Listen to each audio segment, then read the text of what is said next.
সবার একটা প্রশ্ন, এরা ভণ্ড, এরা শিরিক করে, এরা মুশরিক, এরা আল্লাহর সাথে শরিক করছে।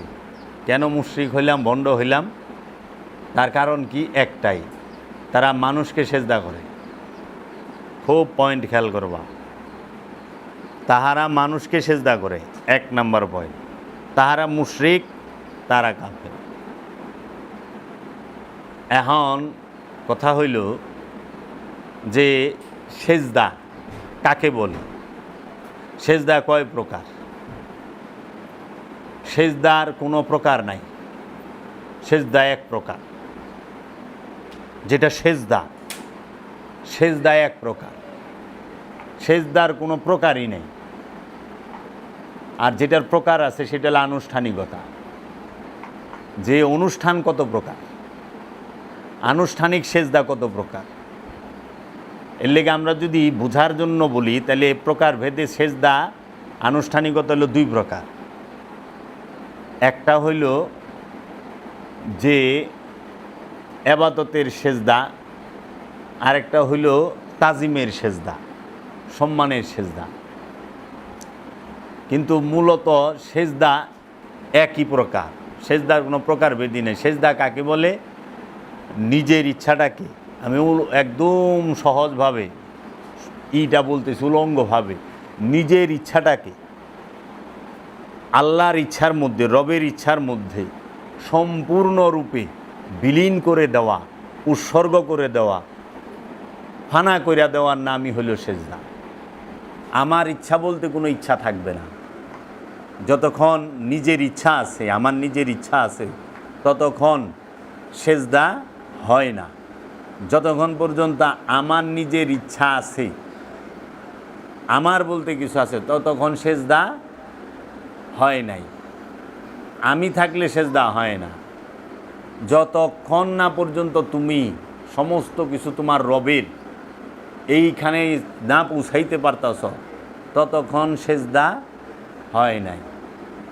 এখন আমরা সমাজে দেখি যে আমরা যারা 5 ওয়াক্ত নামাজ পড়ি, আমরা মসজিদে যাইয়া নামাজের সময় আমরা নিয়ত বাইন্দা দাঁড়াই, চুপচাপ থাকি। ইমাম সাহেবের সাথে পড়লে, আর একা পড়লে তো সূরা কেরাত পড়ি, চুপচাপ থাকি।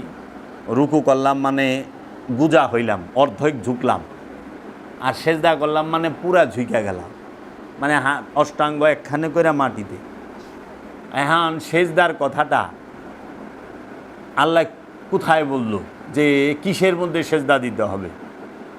আমরা কোরআনে পাই উসজুদু লিআদামা, আদমকে সেজদা করে, সূরা বাকারা 34 নম্বর।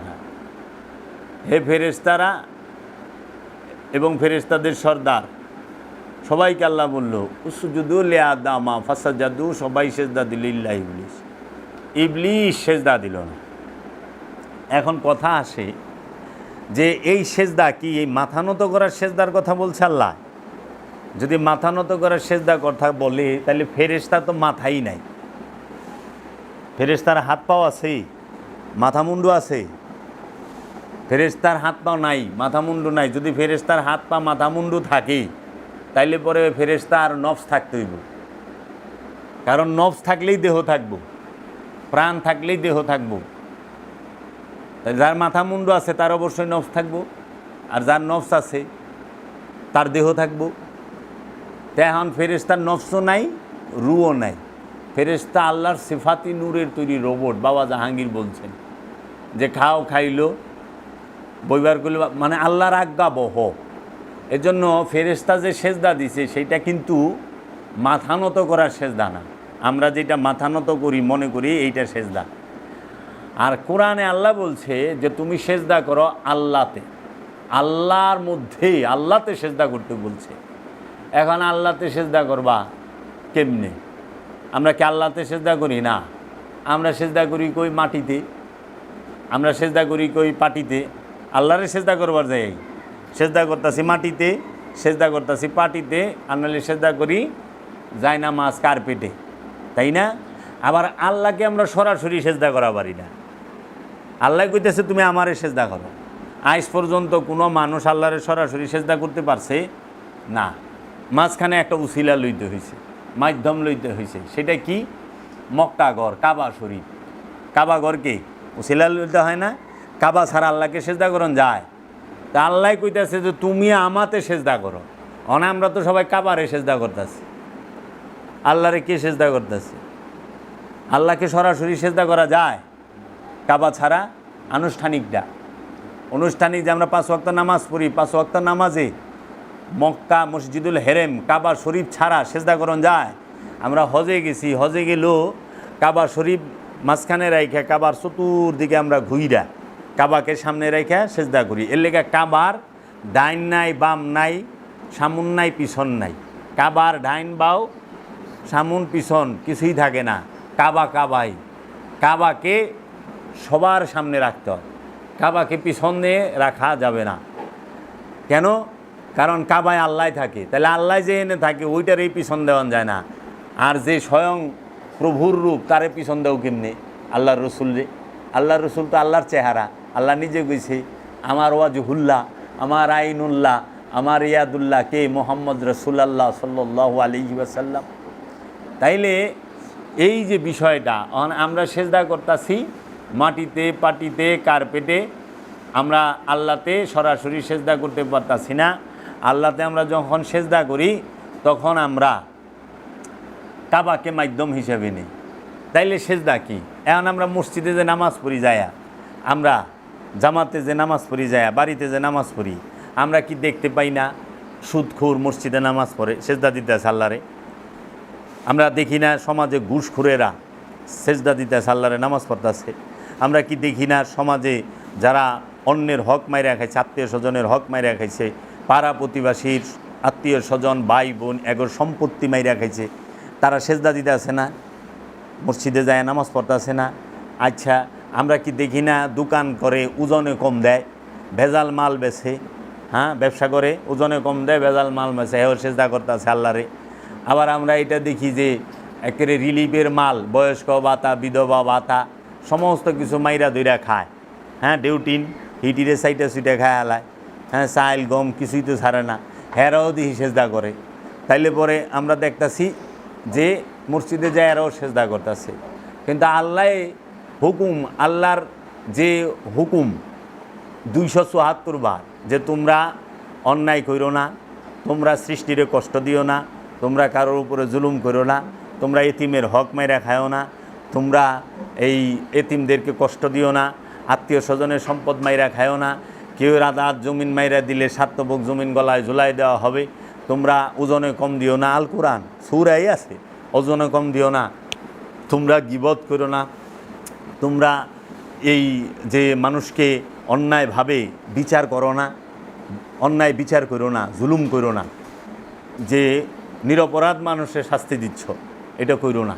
এইভাবে অনেক হুকুম আছে। আল্লাহ বলছে তোমরা সুদ খায়ো না, তোমরা ঘুষ খায়ো না, তোমরা অত্যাচার করো না, জুলুম করো না, ব্যভিচার করো না। তাহলে এই যে আল্লাহর হুকুমগুলো, আল্লাহ হুকুম কি? সুদ খায়ো না। আল্লাহর হুকুম কি? সালাত কায়েম করো। সুদ খায়ো না এটাও হুকুম, সালাত করো এটাও হুকুম। সুদ খায়ো না এটাও আমানুরে কইছে ইয়া আইয়ুহাল্লাযিনা আমানু লা তাকিলুর রিবা, তোমরা এই সুদ খায়ো না। সূরা বাকারার মধ্যেই পাইবা, সূরা নিসায়ও আছে, তোমরা সুদ খায়ো না। আল্লাহ ডাইরেক্ট কইছে। আবার আল্লাহই কইছে ইয়া আইয়ুহাল্লাযিনা আমানু আকিমুস সালাত ওয়া আতুজ যাকাত, দুটোটাই আমানুরে কইছে যে হে আমানু সালাত কায়েম করো, যাকাত আদায় করো। এখন যে সুদ খায় বাবা, সে কি সেজদা দেয় আল্লাহরে? না। কারণ হ্যাঁ আল্লাহর এক হুকুম নামাজে গেছে, কিন্তু আরেক হুকুম সুদ, সেটা খাইতেছে। আরেক নিষেধ, আল্লাহর আরেক নিষেধ সুদ খাইও না, সেইটা খাইতেছে। আর আল্লাহর হুকুম তুমি সালাত করো, সালাতে গেছে। আবার সালাতের মধ্যে দুই প্রকার, একটা আছে আল্লাহকে আত্মশুদ্ধির সালাত, আরেকটা আছে লুকেরে দেখাই সালাত, নামাজ মানুষের জানি দেখে। এই সুদ করে রইলে মানুষকে দেখাবার জন্য নামাজ পড়ে, এরা নামাজ পড়ে না, এরা মানুষকে দেখায় আমি নামাজি। সুদখোর কইও না, আমি নামাজও পড়ি। এলে আল্লাহ কইছে আল্লাযিনা হুমান সালাতিহিম সাহুম, তাহারাই কোথায় হাবিয়া হুতামা দুজকে জ্বলবো, কারা যারা লোক দেখাইবার জন্য সালাত পড়ে, সালাত পড়ে। এক নামাজ বেহেশতের চাবি, নামাজ করলে জাহান্নামেরও চাবি। নামাজ পড়ে মানুষ বেহেশতেও যাব, নামাজ পড়ে মানুষ জাহান্নামেও যাব। কোন নামাজে বেহেশতে যাইব? যেই নামাজ আত্মশুদ্ধির জন্য, কলবকে পবিত্র করার জন্য, সেই নামাজ পড়ে মানুষ বেহেশতে যাইব। আর যেই নামাজ লোক দেখাবার জন্য, সেই নামাজ পড়ে মানুষ জাহান্নামে যাইব। আল্লাহ কোরআনে কয়ে দিয়েছে, আল্লাহ জিনা হুমান সালাতিহিম সাহুম। তাহলে এই যে বিষয়, এখন এই যারা মাথা নত করতেছে আল্লাহর কাছে, তাহারা মাথা আল্লাহর কাছে নত করতে পারছে, কিন্তু মনটাকে পারে নাই।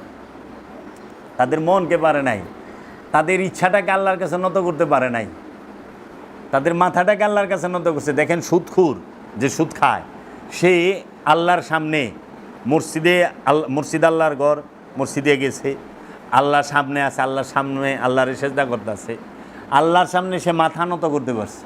কিন্তু তার যে ইচ্ছা যে সুদ খামু, আর আল্লাহর যে নিষেধ সুদ খাইছ না, সেইটা মানতে পারতাছে না। তাহলে সে আল্লাহর সামনে মাথা নত করা পারতাছে, কিন্তু আল্লাহর সামনে মনের ইচ্ছাটাকে নত করতে পারতাছে না। আল্লাহ তো মাথার দাম 4 পয়সাও দেয় না। আল্লাহ সেজদা দেহে মনের, আল্লাহ সেজদা দেহে মনের সেজদা আল্লাহ দিতে বলছে। এবাদতের সম্পর্ক মনের সাথে, দেহের সাথে না। এবাদতের সম্পর্ক মনের সাথে, দেহের সাথে না। আল্লাহ এলে কইছে ইন্নাল্লাহ বিজাতি সুদূর, ইন্নাল্লাহ নিশ্চয়ই আমি আল্লাহ বিজাতি সুদূর, তোমাদের মনের খবর জানি। আল্লাহ কইলে কয় নাই ইন্নাল্লাহ বেজাতিল মালভানি, নিশ্চয়ই আল্লাহ তোমাদের মনে মালভানি কথা আছে, এই খবর রাখে। আল্লাহ কেউ ব্যাংক অ্যাকাউন্টের হিসাব রাখে না, আল্লাহ রাখে তার মনের হিসাব, মনের দিকে চায়। এলে সেজদা হইল মনের, সেজদা হইল মনের। আর মাথার যেটা, এটা হইল মেজাজি, পানি দেওয়া অনুষ্ঠান। তো আমরা মনের সেজদা দিতে পারতাছি না।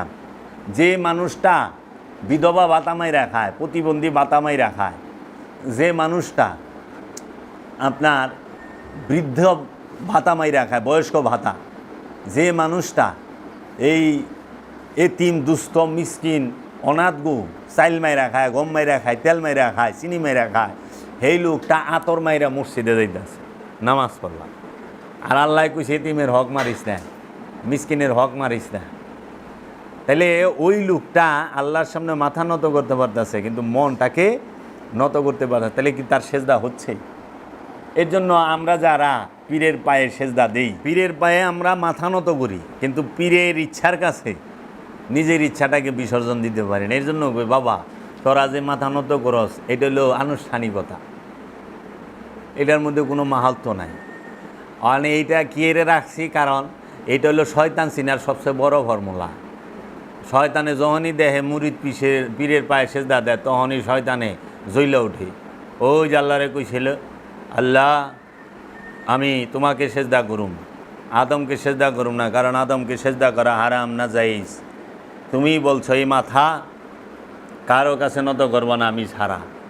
তো সমাজের মানুষ, আমাদের সমাজের যারা নাকি আরবি জানা মহাপণ্ডিত, তারা তো শয়তানের দর্শনটাকেই নিল, শয়তানের দর্শনটাকেই মাইনা নিল, আদমকে সেজদা করতে পারলো না।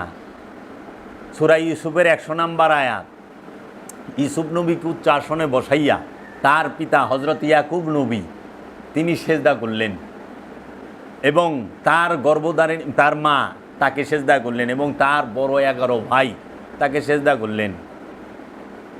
ইউসুফ নবী সূরা ইউসুফের 100 নম্বর আয়াতটা খুইলা দিস, ওখানে যারা নাকি যে ভুল অনুবাদ করছে দৌড়ামি, এরা কি করছে, এরা হেন অনুবাদ করে দিছে ইউসুফ নবীর বাপের ইউসুফ নবী উচ্চ আসনে বসায় হ্যাঁ সেজদা দিছে। হ্যাঁ ওর কাছে এটা টেস্ট লাগে নাই, পুলার এবার বাপে সেজদা দেয় কেমনে? অনেক কথা দেন, ওরা বাপ পুতের সম্পর্ক ধরছে, ওরা নবীর সম্পর্ক ধরে নাই। বাপ পুতে নবীর সম্পর্কের সামনে বাপ পুতের সম্পর্ক কোনো সম্পর্কই না। বাপ কোনোদিন সন্তানকে জব করতে পারে না, কুরবানি করতে পারে না, কিন্তু নবী নবীকে কুরবানি করতে পারে। ইব্রাহিম নবী আর ইসমাইল নবী পারে নাই, পারছে তো বাপ দিয়া দেখলে পারবো না। ইউসুফ নবীর মর্যাদা ইয়াকুব নবী থেকে নবুয়তের দিকে, বেলায়েতের দিকে, উবুদিয়াতের দিকে অনেক ঊর্ধ্বে। এর জন্য ওইখানে নবুয়তের তাজিম করা হয়েছে, রেসালাতের তাজিম করা হয়েছে। সে বাপ কিন্তু তার সন্তান তার থেকে স্তরে ঊর্ধ্বে, এর জন্য ওইখানে ওই সম্মানের সেজদাটা করছে। তাহলে এখানে দেখেন সূরা ইউসুফের 100 নম্বর আয়াতে কি নবী নবীরে সেজদা করলো। ইয়াকুব নবীও নবী, ইউসুফ নবীও নবী। নবী নবীরে সেজদা করে, রসুল রসুলরে সেজদা করে, কারণ ইউসুফ নবীও রসুল, ইয়াকুব নবীও রসুল। রসুল রসুলকে সেজদা করে। আচ্ছা, পিতা সন্তানকে সেজদা করে, মাতা সন্তানকে সেজদা করে, ভাই ভাই সেজদা করে, বড় ভাইরা। আবার দেখেন মানুষ মানুষকে সেজদা করতেছে। কত ডিবাইলাম, নবী নবীরে সেজদা করে, রসুল রসুলের সেজদা করে, পিতা সন্তানকে সেজদা করে, মাতা সন্তানকে সেজদা করে, ভাইয়েরা ভাইকে সেজদা করে, এবং মানুষ মানুষকে সেজদা করে। এই এক আয়াতের ভিতরে 6 দর্শন খাড়ায় রয়েছে। এইটারে অনেক মোল্লারে কইলে মোল্লা কাকি এটা আমাদের শরীয়ত না, এটা ইউসুফ নবীর শরীয়ত। ইউসুফ নবীর শরীয়ত আমাদের কোরআনের মধ্যে রাখছেন কেন? যদি জিজ্ঞাই উত্তর দেওয়া পারবেন? যদি গ্রহণযোগ্য না হয় তাহলে রাখেন কেন? তাহলে আপনি সূরা ইব্রাহিম পড়েন কেন? আমাদের নবীর উপরে কয়টা সূরা আছে কোন? সূরা ইউনুস আছে, সূরা ইউসুফ আছে, সূরা ইব্রাহিম আছে, সূরা মরিয়ম আছে, সূরা আল ইমরান আছে না? তো সমস্ত নবীর সম্পর্কে তো কোরআনে সূরা বই রয়েছে। সূরা বাকারার মধ্যে কয়জন নবীর ঘটনা বর্ণনা করা হয়েছে? সূরা আল ইমরানে, সূরা মরিয়মে কতটি নবীর ঘটনা বর্ণনা করা হয়েছে? খালি বাইলে ভালাইবার চায়। কোরআন যেইটা আছে সেইটাই। তাহলে যদি আদমকে সেজদা করে, এটা তো আমাগো সুন্নত না, আমাগো শরিয়া না, আমরা দেখি করি। তাহলে এরকম অনেক যদি ধরি, অসংখ্য। কাবাঘর সেজদা করেন কেন? এটা কি কয়ে পারবেন যে কাবা খালি আমাগো লেগে একা? ইউসুফ নবী খালি ওনার সম্প্রদায়ের জন্য? উনি ইউসুফ নবী কি আমাদের নবী নয়? আল্লাহ তো কইছে আমন্তু বিল্লাহি ওয়া মালাইকাতিহি ওয়া কুতুবিহি ওয়া রাসূলিহি ওয়া বিল ইয়াউমিল আখির। সমস্ত রসুলদের উপর ঈমান আনতে হইব। তো ইউসুফ নবী তো রসুল, ইয়াকুব নবী তো রসুল। তো ওনার শরীয়ত, এই শরীয়ত মারফত খেলা কতদিন খেলবেন? শরীয়ত মারফত খেলা কতদিন খেলবেন আপনারা? তাহলে সেজদা কি? আপন সত্তাকে পরম সত্তার মধ্যে বিলীন করার নাম সেজদা। নিজের ইচ্ছাকে আল্লাহর ইচ্ছার মধ্যে বিলীন করার নাম সেজদা। তাহলে সেজদা কারে কয়? এখন যদি জিজ্ঞান যে সেজদা তাহলে কেমনে করুম? সেজদা করতে হবে, আল্লাহ বলছে মিথ্যা বইল না, কোনো দিন মিথ্যা বলবেন না, আল্লাহতে সেজদা হয়। আল্লাহ বলছে তুমি সুদ খায়ও না, জীবনে সুদ খাবেন না, আল্লাহতে সেজদা হইল। আল্লাহ বলছে অন্যের হক নষ্ট করো না, পরের সম্পত্তি মাইরা খায়ও না, আত্মীয় স্বজনের হক নষ্ট করো না, সেইটা করবেন না, আল্লাহতে সেজদা। আল্লাহ বলছে ওজনে কম দিও না, ওজনে কম দিবেন না, আল্লাহতে সেজদা। আল্লাহ বলছে তোমরা গীবত করো না, এই গীবত না করা আল্লাহতে সেজদা। তোমরা জেনা করো না, জেনা না করা আল্লাহতে সেজদা। তোমরা এই যত কিছু নিষেধ করছে আল্লাহ, এই প্রতিটা নিষেধ পরিপূর্ণভাবে মানার নাম হইল সেজদা। মানে আমি আল্লাহর নিষেধ একটাও মানলাম না, কিন্তু আমি মসজিদে যায় ডাবুর ডুবুর মারলাম। আর কিছু পাইকারি দরের মৌলবি আছে, এই যে আজাহারি, ওই যে মুর্দা কমিটির চেয়ারম্যান নালায়েক, এখন বাইরে সাবুত হাদনান, ওনাদের ওয়াজ শুনলাম। ওনারা বলতেছেন আপনি যাহা করেন, যা করেছেন কোনো ভয় না, আল্লাহ গফুরুর রহিম রহমানুর রহিম, আল্লাহ মাফ করে দেওয়ালা। আল্লাহ যে কত মাফ করতে পারে বলতেই পারবেন না, চিন্তাই করতে পারবেন না। শুধু নামাজ 5 ওয়াক্ত ঠিক রাখেন, 5 ওয়াক্ত নামাজ ঠিক মতো পড়বেন, আল্লাহ সব মাফ করে দেবেন। এটা কোনো কথা হইল? এটা তো চুরেরে চুরি করার উৎসাহ দেওয়া, ডাকাইতেরে ডাকাইতি করার উৎসাহ দেওয়া, জুলুমবাজরে জুলুম করার উৎসাহ দেওয়া। আল্লাহর হক একটা, বান্দার হক একটা। আল্লাহর হক সালাত, জাকাত, হজ, কুরবানি, সিয়াম, এইগুলো হলো আল্লাহর হক। এটি আদায় করেন নাই, আল্লাহ রব্বুল আলমিনের কাছে চোখের পানি ছাইড়া দেওয়া ক্ষমা চাইছেন, ক্ষমা করে দিব সঙ্গে সঙ্গে। কিন্তু একজনের টেকা মাইরা খাইছেন, একজনের জাগা মাইরা খাইছেন, একজনের থেকে জুলুম করে খাইছেন, এটা তার আল্লাহর হক না, এটা হলো বান্দার হক। হাক্কুল্লাহর হাক্কুলে বাদ। বান্দার হক নষ্ট করলে বান্দা যে পর্যন্ত মাপ না করবো এবং আল্লাহ মাপ করে না। বান্দার হক নষ্ট করলে বান্দা যে পর্যন্ত মাফ না করবে আল্লাহ ওই পর্যন্ত মাফ করে না। তাহলে এরা কি করতেছে, কইতেছে আল্লাহ সব মাফ করে দিবেন। আল্লাহ সব মানে আপনি যে জিনা করছেন, চুরি করছেন, বাটপারি করছেন, লুচ্চামি করছেন, বদমাইশি করছেন, যা করছেন, আপনি খালি 5 ওয়াক্ত নামাজ পড়বেন আর হ্যাগো ট্রাভেলসের থেকে হজে যাইবেন, হ্যাগো লইয়া একবারে শিশুর মতো পাপ সাপ ধুয়ে আইবেন কাবা গুইরা, আবার শয়তানি করে।